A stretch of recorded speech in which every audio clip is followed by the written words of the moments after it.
Sometimes evil creeps its way into our homes. She said this house is, there's something's wrong with it. Oh, just too much house. Kind of scary. And sometimes it's already there. I've never dealt with anyone more conning, manipulative, unstable mentally. Maybe he did want to finally disappear. Hi, I'd like to report a missing person.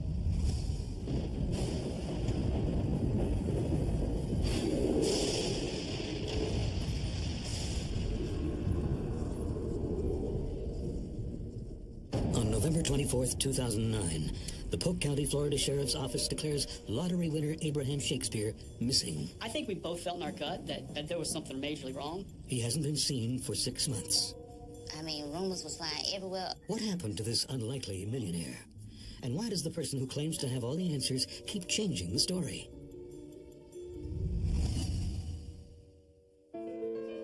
It all begins 3 years earlier. 40-year-old Abraham Shakespeare works as an assistant truck driver and is still living with his mother. He doesn't have much money, but he's generous and hardworking, a doting son and a loving father. If he could help you, he was on his way. He was that type of person. If you saw him out, he never had a bad day. I never known him to use drugs. He never came in my house smelling like alcohol, drunk, talking loud and all. He respected me. It's huge. Look at that mansion. It's so beautiful. Abraham loves to take walks through the wealthy neighborhoods in Polk County and daydream about owning a mansion. But for a man who's never learned to read or write, it's unlikely that his dream will ever come true. Until the unbelievable happens. On November 15th, 2006, Abraham gets 2 $1 lottery tickets at a convenience store. Against all odds, he wins $30 million. Abraham takes a one-time lump sum payment, which after taxes comes to $12.3 million. He's rich beyond his wildest dreams. I just keep expecting to wake up, and find out that none of this is real. He even commented to me that if he lost it all the next day, he would still be happy because he was able to achieve one of his dreams, and that was to be a millionaire. 2 months after his win, he buys a $1.1 million home in North Lakeland. It has indoor and outdoor jacuzzis, a 4-car garage, a pool, a TV set in every room, and a separate in-law suite. The house is only 15 minutes away from his mother's modest bungalow, but a world apart. Look, Mama. It's all ours. I still didn't think he was going to go get $1 million house. I really didn't. I thought he was going to get some little cheap house somewhere. Abraham asks his mother to move in with him. You like it? No, I don't like it.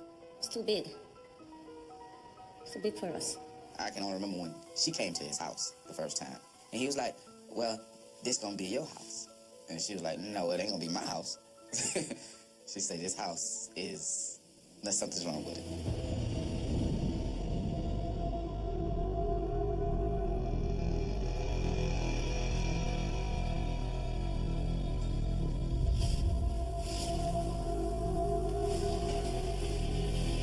Hello?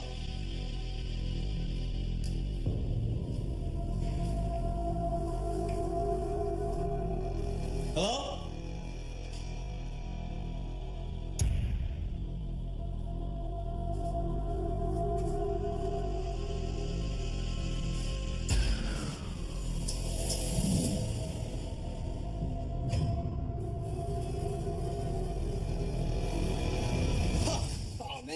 You trying to kill me or something? Gotcha. Man, this place is huge. You could get lost in here and nobody finds you for days. Despite his millions, Abraham maintains his down-to-earth lifestyle. Because even after he won the lottery, he went to Walmart shopping. His clothes came out of Walmart, serious. He never bought expensive clothes.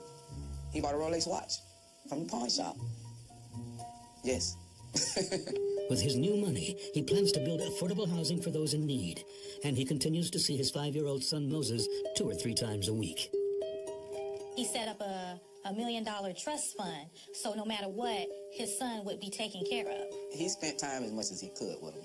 He felt like nothing about his lifestyle should change. But right away, family, friends, and strangers hound Abraham for money. He begins to loan and give away millions of dollars. Well, the schemers came in, and the ones who want to be the bodyguards, the financial advisors, and because they knew he was illiterately typed, you know what I'm saying? In fact, Abraham is illiterate, but it doesn't keep him from paying for funerals, groceries, and rents. He even buys a house for his cousin Cedric. He really liked the attention. So he became, in essence, this quote-unquote big man on campus. He was the center of attention here in Lakeland. He was the go-to person helping those in need, and he essentially became the Superman of the community. You could practically walk up to him from out of the blue and say, "Hey, Shakespeare, I need to borrow $10,000, and he would give it to you. I don't understand nothing of this. I swear, man. And there's no shortage of people willing to help Abraham manage his money. But he is unwilling, or maybe unable, to follow even the simplest advice. Still don't get it, man. There were many individuals who came across Shakespeare's path to give him wise counsel, but he preferred the knowledge of his friends, those who did not have the business acumen or the financial know-how to help him maintain his millions that he won in the Florida lottery. On one occasion, he had a retired teacher ask him, "Shakespeare, how many zeros are in a 1,000?" And he responded 2. Soon, the novelty of being the big man on campus begins to wear off. He talked about how he changed his cell phone number several times because he had so many people pestering him. One night, a few months after he wins the money, Abraham goes to his friend Gregory's house to get away from everyone. I need a place to crash, man. What's going on, bro? Can't stay there anymore, man. I tell you, come on my house and go sleep. But you sleep on the chair, you sleep in my bed. I ain't gonna get out your okay, how many millions of dollars you got? Yeah, you sweating too much, man. Yo, here, come on. Can you hook me up? Yeah, I'll fix you something, dog. So he came, and he did. He slept on the chair. He said, "You know what, man?" He said, "I wish I ain't never had no money." I felt like he was hurt because he actually found out that the people didn't want to really be around him. They only wanted him for what he had. I said, "Shakespeare, why don't you move somewhere where no one knows you?" And he said, "I shouldn't have to." So he escapes into the arms of a woman. In April 2007, 5 months after his big win, Abraham meets 27-year-old Centauria Butler. I always felt like, of course, she was a gold digger. Of course, you know, she wasn't with him from the beginning. After hearing that she's down on her luck, Abraham offers Centauria a place to stay. Oh, I loved every minute of that house. Oh, gosh. On the back was the pool area, which was also, like, covered in. And it had a TV out there, and you had the jacuzzi and the pool. And half of it, we never even enjoyed. It was just too much house.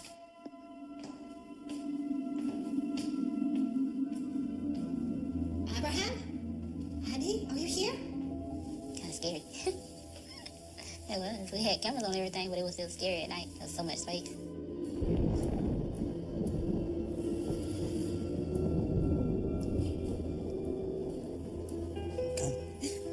Yeah, this is the place.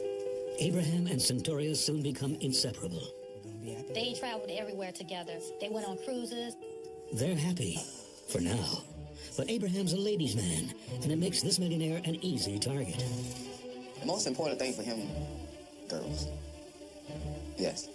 Abraham loved girls. After winning the lottery, Abraham Shakespeare stays true to his simple way of life. The same can't be said for those around him. He gives a lot of his money away, and not necessarily to the right people. I'm not finished talking. Just wait a minute. Abraham and his new girlfriend Centauria argue frequently over how he's dealing with his newfound wealth. And that's when our stress came in, because we would argue constantly about how many people approached him. It was like a never-ending cycle. Never ending.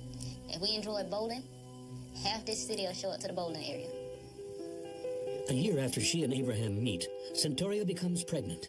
Their relationship gets back on track for a while. When it was just me and him, he's a real sweetheart. It's just like he gave his undivided attention. Always sit, and we had long, drawn-out conversations. We had a lot of fun when it was just me and him. Hey. But now that he's a man in high demand, Abraham finds it impossible to stay faithful to Centauria. The most important thing for him, girls. Yes. Abraham loved girls. If you was pretty, yeah. He loved you. He loved women. I mean, he didn't care what color, race. Now, everybody know him.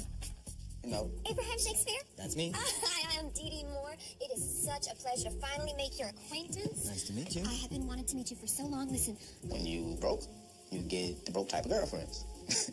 When you got money, you get rich type of girlfriends. He was a ladies' man, you know, money.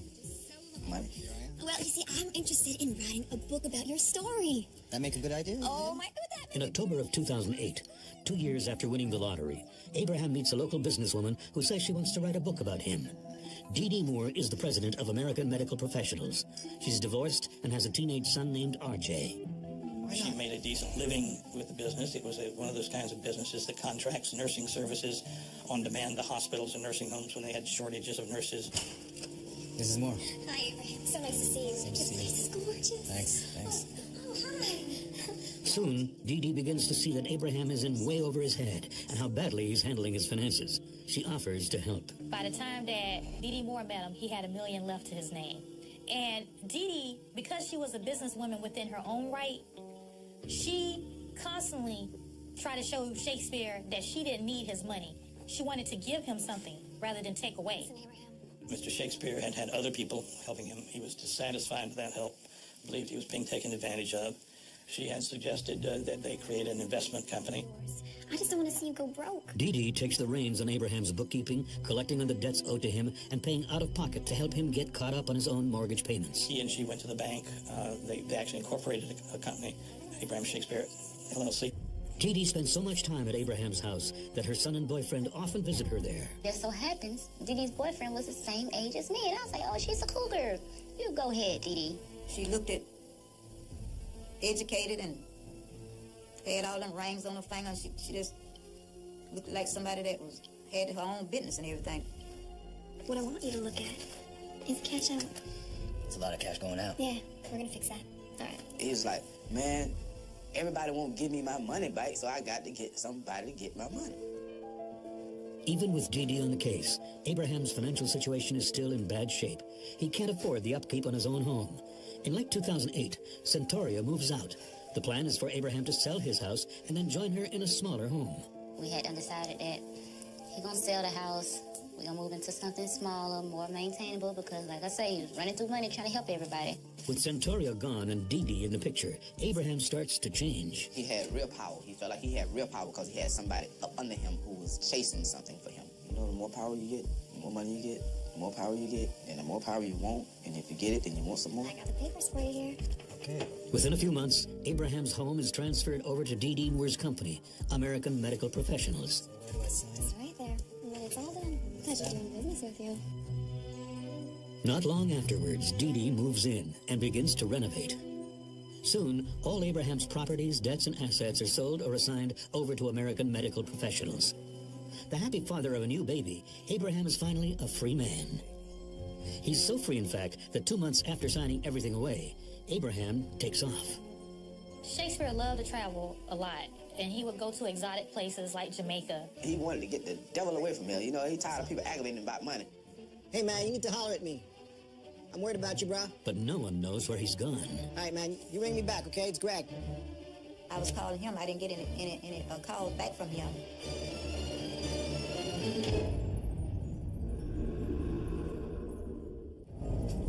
Newly minted millionaire Abraham Shakespeare is lying low.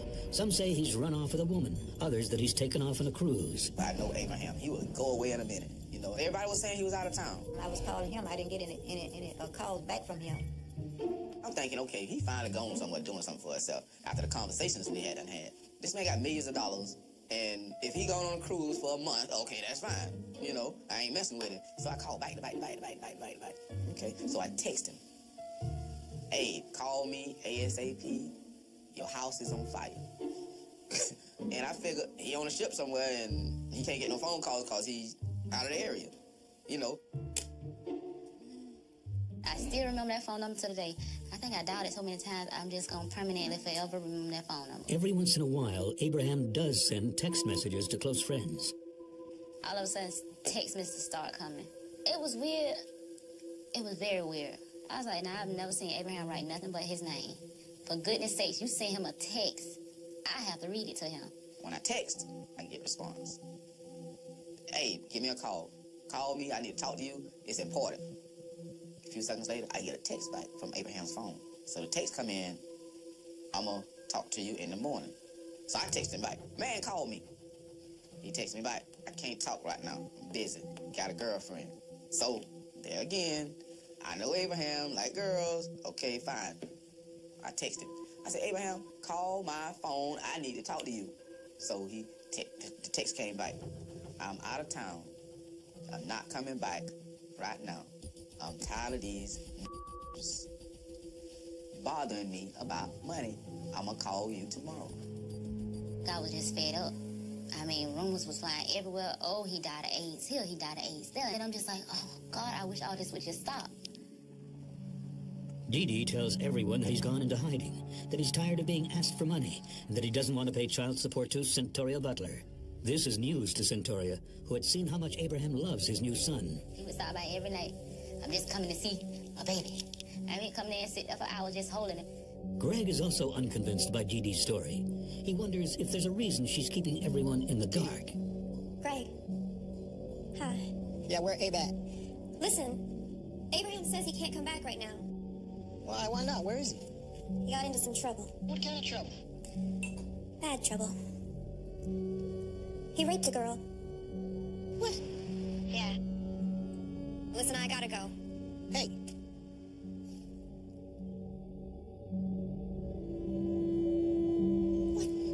I ain't never known Abraham raped nobody, but I know he be around girls. Maybe he done changed again. Hi there. I understand you borrowed some money from Abraham Shakespeare. While Abraham's gone, Dee Dee continues to collect on his debts and to loan out his money to his family and to people in need. And then, about 4 months after Abraham leaves, his mom finally hears from him. His cousin Cedric drops off a gift that Abraham had sent to Dee Dee, who then gave it to Cedric to bring over. He wants you to take this to his mother, okay? Really appreciate it. Cheers. It was a card, and the card had $100 in the card. Just was thinking he was right here in Lakeland, just sent that round to me. That's the way I thought about it. But by November, 6 months after anyone has actually seen Abraham, people start to get worried. Finally, Cedric contacts the police and reports that Abraham is missing. Cedric's main thing was that he had not seen his cousin since probably March or April of that year. He started telling about how the only contact he had with Shakespeare was through this lady named Dee Dee Moore. Cedric told us that what made him suspicious was that Dee Dee asked him to deliver a card to Abraham's mother. And then he came back and said, well, you know, everything's all right. I don't want to be involved in it. Cedric was cooperative but uncooperative. I mean, his story changed, and he saw him, he didn't see him. The detectives aren't sure why Cedric keeps changing his story, but they're intrigued by the card. They decide to investigate anyway. They start by questioning Dee Dee. Why did Cedric say he thinks Abraham is dead? Well, I don't know, because Cedric knows he's alive because he saw Abraham when he gave him the card. Cedric was the complete opposite. No, I got it from Dee Dee. Abraham doesn't want to be found. He's tired of people asking him for all of his money all the time. And quite frankly, he doesn't want to pay child support to Centoria Butler. Okay, so do you know where Abraham is? No. And he won't tell me, because he knows that if he does, I wouldn't be able to lie to the police. But, listen, when I text him, he texts me back. I'll show you. Okay.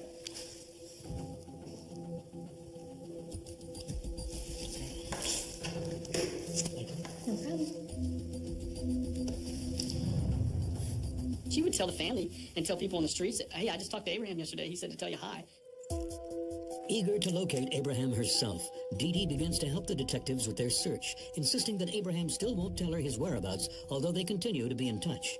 She makes the hour-long drive to their offices regularly, without complaint, and often stays until 2 or 3 a.m., telling the detectives everything she can think of that might lead to where Abraham could be. I have a little video that I took. Okay. And it shows Abraham, he didn't want to be here anymore. She gives our missing persons unit a videotape, and it's Abraham, and she's filming it, and she says, hey, you want to get out of here? And he's like, yeah, let's get out of here. And she's like, where do you want to go? You want to get away from everybody asking for money? You want to go to Cozumel? You want to go to Jamaica? And he kind of waves his hand like, get away. He goes, yeah, let's go. You get tired of people asking you for money all the time, babe? Give me your opinion on it. I was in town a year ago. How do you like it? Are you going to miss your home? Yep, I miss it, but life goes on. The detectives don't know what to believe, so they keep digging. As part of their investigation, they reach out to Howard Stitzel, Dee Dee's attorney, who had prepped all the paperwork when everything was transferred to Dee Dee's company. He tells us, Abraham's fine, I just talked to him in October. So that kind of threw us for a little bit of a loop, because here you have this attorney, and an attorney is supposed to be held to the same level as us. You know, honesty, integrity, and he's telling us that he talked to Abraham. The cops don't know what to think. They track down as many people who know Abraham as they can find, including Abraham's old friend Pappy. He also shows them a text message he received from Abraham. Basically said, hey, I'm in some trouble. I got beat up by a bookie. Poppy thought that was very strange because A, he never got text messages from Abraham, and B, he didn't know Abraham to be involved in any type of gambling or drugs or anything like that. But as others have explained to the detectives, while Abraham is illiterate, he's been known to ask them to read or respond to texts on his phone. Pappy's text doesn't prove anything. Then the cops get a call that changes everything. She said it was this guy named Ronald. If she say anything about what he said, that he would murder her family. All you have to do is call the sheriff and tell him that Abraham came to your house.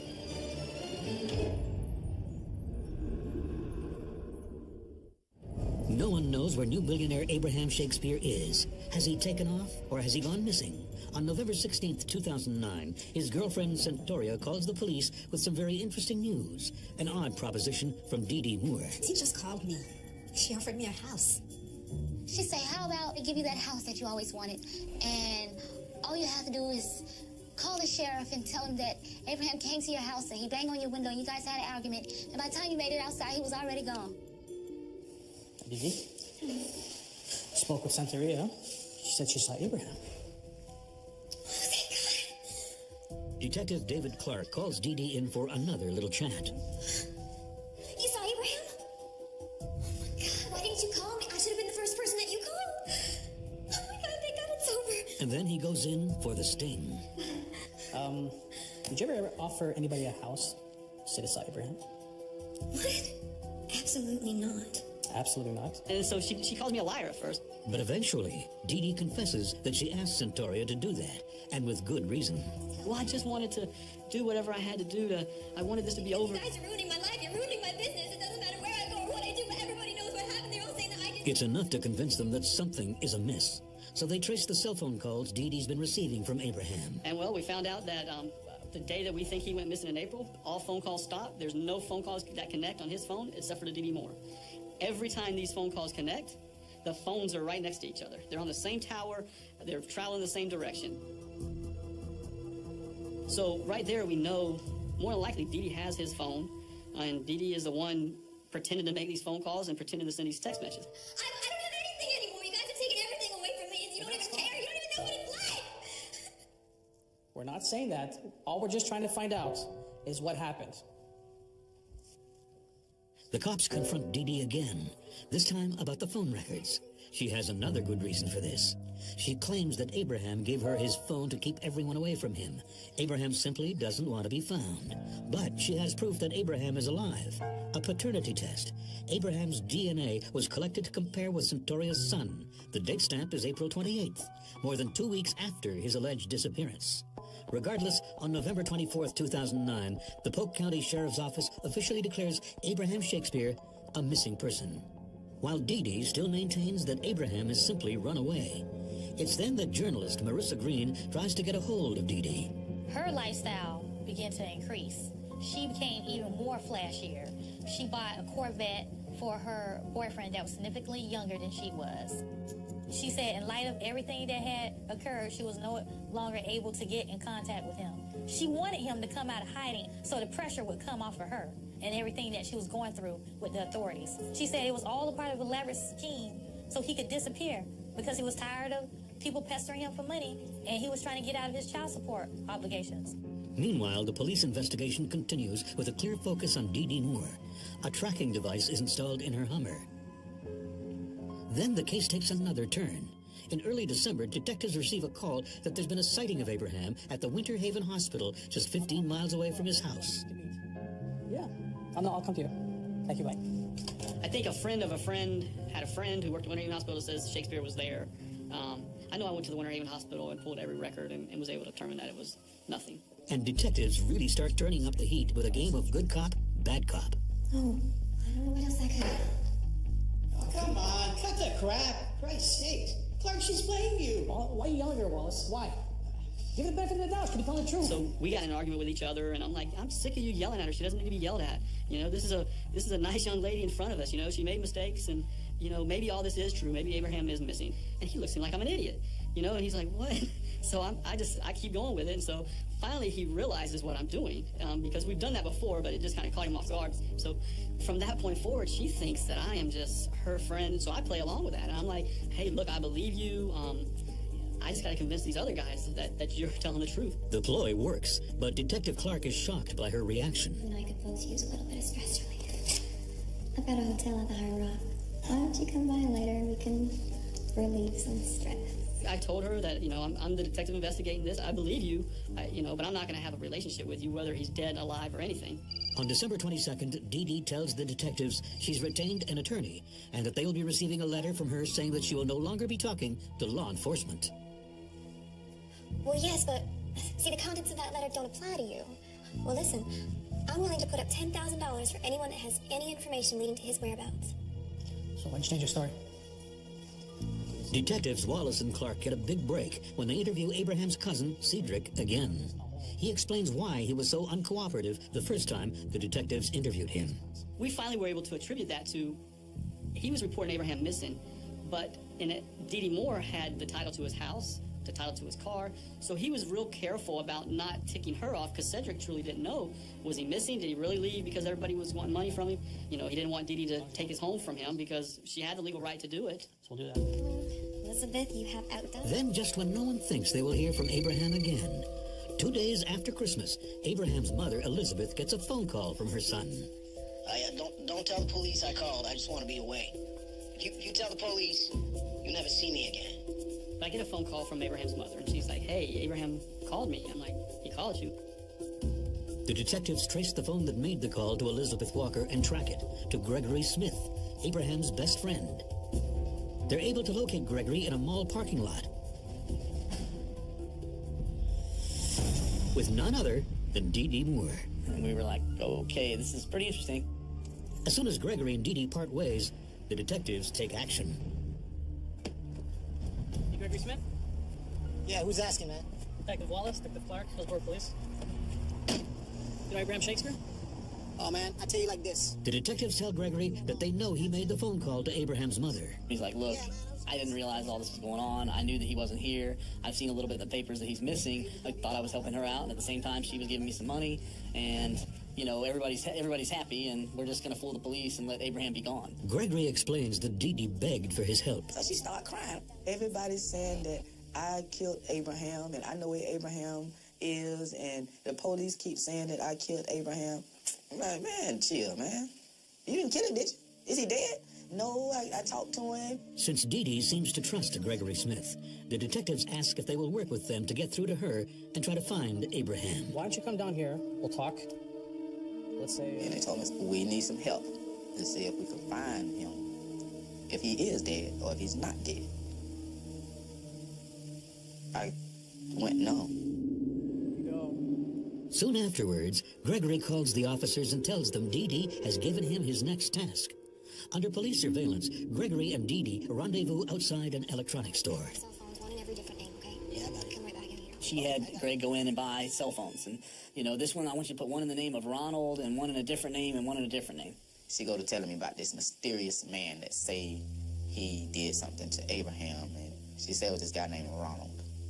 That if she say anything about what he said, that he would murder her family. Dee Dee instructs Greg to call her from Ronald's phone so that her phone records show that he's calling her and is supposedly threatening her and her son's life. And there's more. She gave me $300 to go get a motel room. Go get a nice one. And I'm gonna meet you at the motel room. She get a brand new cordless printer. She got a brand new laptop. So I'm gonna write this letter, like Abraham. And then you're gonna deliver it to his mother. Yeah, I can do that. The letter was supposedly telling Abraham's mother that he was okay. He was out of town, and he was in Miami or some way say it was. So during that time, my surveillance team was right behind the Comfort Inn.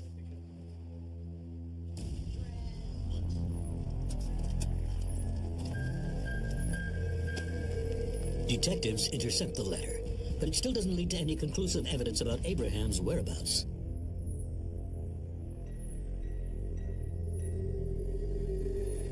And it was just over a month. And, you know, we weren't getting anywhere. So on Wednesday, January 6th, 2010, Sheriff Judd of the Polk County Police names Doris Donegan D.D. Moore of Dover, Florida, a person of interest in the investigation of the disappearance of Abraham Shakespeare. We certainly hope that the confidence act that D.D. Moore is involved in to make it appear that Abraham Shakespeare has disappeared with money is correct, and he's alive and well. Property, are you aware of that? Next, the detectives approach Dee Dee's ex-husband, James Moore. James tells them shortly before Abraham's disappearance, Dee Dee paid him to dig a hole on her property in Plant City. And he had cleared that off with some orange groves and leveled it off where they could make a paintball field, which was one of the businesses she was going to have her boyfriend run. Now, his plan was to come back the next day and bury it and fill in the hole as he would always do. So he leaves. Later on that evening, as it's getting dark, he says, Dee Dee calls him back and says, hey, the inspector's coming a day early. I need you to come bury this hole. And put the hole, put the dirt back in his hole. So he gets there and he says it's almost dark. He actually has to use the lights on the backhoe to be able to see to fill it. Doesn't really pay attention to the hole, but says he thinks he remembers seeing concrete in the hole. But one thing he did remember is when he got there, Dee Dee was dirty, hot, sweaty, like she had been working her tail off.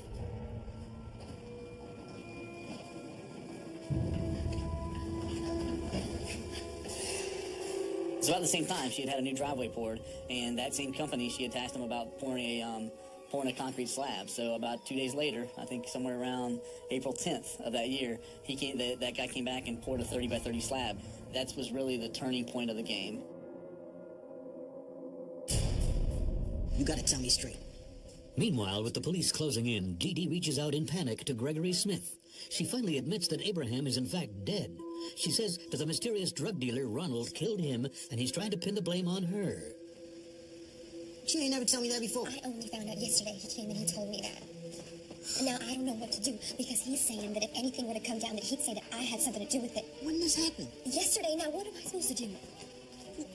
I said, well, listen, why don't we try to find somebody to just take the rap to get your name out of it? So she was like, that's what we can do. We can find Kenny. Do you know anybody? I know somebody. How do I do that? First thing she said, y'all got him. Who? The guy who killed Abraham.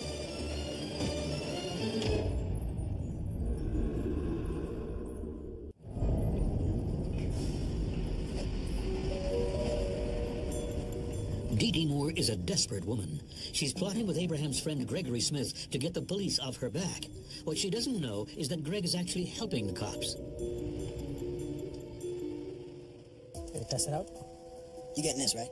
You getting this? The detectives prepare him for what may be his most important performance in this investigation.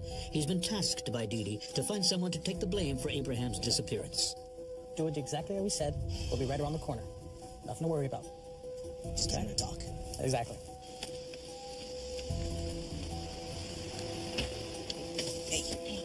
Hey. How's it going? I got you, man. I say, yeah. I got somebody. I got a cousin that he finna do 25 years. And let me see what's going on with him. See if he'll take the rap if you pay him off. But what Dee Dee doesn't know is that Gregory's cousin is Officer Mike Smith working undercover. Dee Dee quickly explains her plight to him. She had got a threat from some drug dealers that if she didn't take the blame, they was going to kill her. And my deal was I was already sentenced in the federal system and do 25 years, and I was going to take the rap for her, and she was going to pay me $50,000 to take the rap. Where's the body? When was he killed? I don't know. Dee Dee, it's not gonna make sense that I take the rap for this and tell these people that I cut a man's throat. He shows up with a bullet hole in his head. Okay. We confirmed that the guy told her where the body was. Ronald told her where the body was. She actually told us he was buried on her property. So I told her, I said, well, me and Greg are going to go dig the body up and move it. Well, where are you going to take it? I said, that's none of your concern. I'm going to move the body that way. I know where it is. Dee Dee also tells him she knows where the murder weapon is. Yeah, we're gonna get this done. Watch the exchange.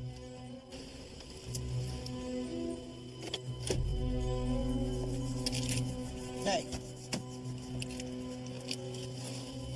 You all set? Yeah, I think so. How about you? I can be back in 15 minutes. I say, well, make it about 45 minutes. Because now I need to get my people into play. You got it? Yeah, I got it. She produces a .38 caliber Smith & Wesson revolver. You're gonna put it someplace safe? Yeah, I got it. While I get the gun, we set into play the things that I'm gonna need to dig this body up. While the detectives trace the gun and find that it was bought in Tampa in D.D. Moore's name, D.D. shops for supplies for Greg. She buys shovels. She loads this trailer up with all the tools you need to dig up a body. The officers follow Dee and Gregory to her home in Plant City. The plan is that Gregory and his cousin will come back that night to dig up the body under cover of darkness. Nobody wouldn't see me dig. Okay, it's just around the corner here.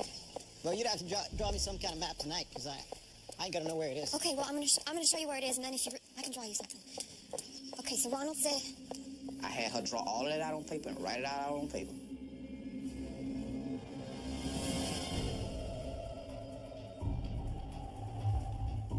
So she called me 7 o'clock on the dot. She said, You can start digging now. A short while later, at the officer's instructions, Gregory calls Dee and tells her she needs to come meet him immediately. So we have Greg call her and say, Dee, there's a major problem. The cops are out of the house. I need you to meet me now. I said, man, I went by that house. It's 1 million police is there. I said, what you did trying to do, set me up? I said, man, you need to come out here and talk to me right now, man. They arrange to meet in a nearby strip mall. Okay, tell me, what's going on? Well, I can do nothing. What do you mean you couldn't do nothing? There are cops everywhere. What do you want me to do? How is that even possible? I don't know. You tell me. Well, I drove straight through. How many of them were there? Okay, stay cool. Look, Detective, this guy knows a lot about you. She's like, I don't know what's going on, but that guy knows everything. That's the guy I've been trying to. Y'all are messing up everything. I was just getting information from him where Abraham is, and you just ruined it. I'm like, well, that's fine. This guy's agreeing to go to the station to talk to us. Will you come? And she's like, yes. It's all going to work out. Why don't you come down with me to the station? It's going to be fine, okay? Trust me. What's going on? You got him. Who? The guy who killed Abraham. Who? The guy Gregory. Gregory? Yeah. You got him. Are you having a good day? Yeah. It's about to get this much worse. That guy works for us. All the times in the last month you guys met, we were right there listening around the corner. Okay, it wasn't him, but I bet you he didn't tell you about Then she goes, okay, but you don't know about one person. I'm sure he didn't tell you about him, and he's the one that killed Abraham. And I'm like, I got worse news for you, Dee. That guy was actually an undercover cop. So then she goes into Cedric. It's Cedric. It's some guy named Furious, some guy named Ronald. I keep letting her talk, and so finally I'm like, there's something I gotta get to her emotionally. Something's gotta emotionally affect her. And so I think about her son. Did your son shoot him? Did Arthur shoot him? No, he didn't shoot him. He didn't shoot him. Then who did? And I'm like, let's go. Because at this point, we don't have the body, so we're just going to let her go home. I mean, we have 24-hour surveillance on her. We have everything. There's really nothing more we can gain. And she goes, my son RJ shot Abraham. She shot him twice in the chest. Abraham was trying to choke me, and my son did what any good son would do and protected me, and that's why he shot him. And I'm like, okay, well, we'll look into that, Dee. Can you please get up and go to your car and leave? Yeah, Captain, we just got to the scene. The boys are digging right now, and then we'll see if we'll find anything and see what's what. With her strange confession, cops finally have enough probable cause to get a warrant to dig up Dee property.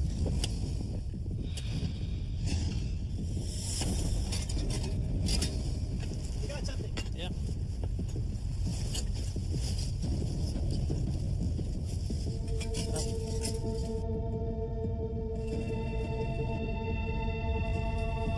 Yeah, we definitely have a body. And they called me, they said, Greg, we got it. It hurted me to my heart. It's terrible. It's awful.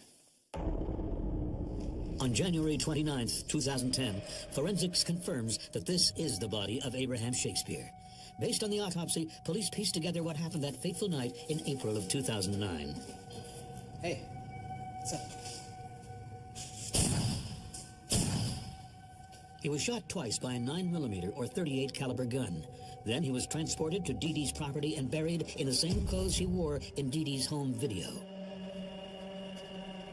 Sheriff's Office, along with assistants from Polk County Sheriff's Office, arrested Doris Donegan Moore, white female. She's charged tonight with accessory after the fact, first-degree murder in the death of Mr. Shakespeare. Dee declines to take the stand at her trial and is found guilty of first-degree murder. She's sentenced to life in prison without parole. She never admits to killing Abraham. She never will. Never will. How did we go from making future plans to this the end. I just never understood that. It was so much. You know, I signed for now. So much he done missed. It was so much I sat and I imagined him being there for, and he not there for it. If he was here today, I would tell him, I see so much in you. I love him like a brother. I wish he would have never won that money, because he'd have still been here. Money took him away.